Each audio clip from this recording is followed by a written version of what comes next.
Isu yang akan kita bahas adalah mengenai tidak ada akun upah yang masih harus dibayar atau kita sebut dengan utang gaji pada neraca. Nah, ini itu adalah temuan yang umum, terutama pada perusahaan yang belum sepenuhnya menerapkan basis akrual. Nah, isu ini itu mengindikasi adanya potensi salah saji karena utang dan beban yang dilaporkan itu lebih rendah dari yang seharusnya, atau understatement of liability and expense. Nah, gimana nemuinnya? Yang pertama itu ada pemindaian laporan keuangan atau scanning. Jadi, auditor itu mereview draft neraca atau trial balance klien dan melihat bahwa saldo akun utang gaji atau beban yang masih harus dibayar itu adalah nol atau akun tersebut tidak ada sama sekali. Nah, ini tuh salah satu indikator awal karena sangat tidak lazim bagi suatu perusahaan itu untuk tidak memiliki kewajiban gaji pada akhir periode, kecuali kalau misalnya tanggal tutup bukunya itu bertepatan persis dengan tanggal pembayaran gaji untuk periode yang berakhir pada hari itu juga. Nah, selanjutnya mereka itu biasanya akan melakukan wawancara atau inquiry. Auditor tuh nanya kepada staf akuntansi atau HRD mengenai siklus penggajian perusahaan. Pertanyaan kuncinya adalah kapan tanggal pembayaran gaji atau cut off date-nya, dan untuk periode kerja tersebut kapan gajinya akan dibayar. Contohnya, kalau misalnya perusahaannya membayar gaji pada tanggal 5 Januari untuk periode kerja 16 sampai 31 Desember, maka jelas akan ada utang gaji yang diakui per 31 Desember. Nah, dokumen untuk nemuinnya itu jelas saja neraca karena mereka akan mengecek neraca dulu. Nah, dokumen lainnya yang akan diperiksa selanjutnya adalah satu, rekap absensi. Jadi mereka ini melihat jumlah hari atau jam kerja karyawan yang belum dibayar. Jika ada jam kerja di akhir periode yang belum dibayar, berarti harus ada utang gaji. Nah, yang kedua itu ada daftar gaji. Jadi berisi detail perhitungan gaji kayak gaji pokok, tunjangan, potongan. Nah, dokumen ini itu dipakai untuk menghitung jumlah gaji terutang sehingga bisa dibandingkan dengan apakah ada pencatatan utang gaji di neraca.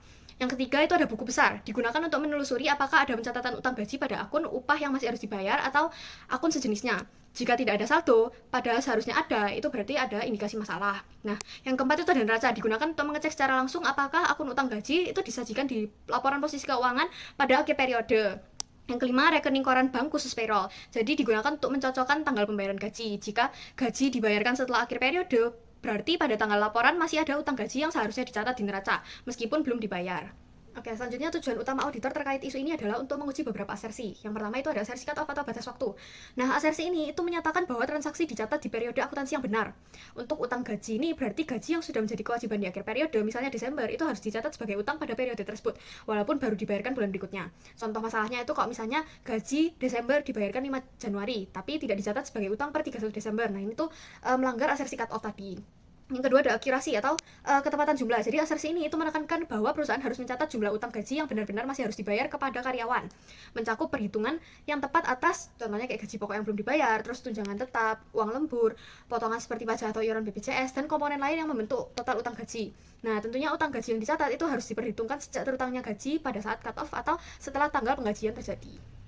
Selanjutnya yaitu adalah penyelesaian isu audit. Untuk menyelesaikan isu audit ini, auditor perlu mengidentifikasi jumlah utang gaji yang belum dicatat dan mengusulkan penyesuaian dengan langkah sebagai berikut. Yang pertama yaitu identifikasi periode akrual. Berdasarkan wawancara dan rekening koran bank khusus payroll, tentukan periode kerja yang sudah terjadi namun belum dibayar pada tanggal neraca.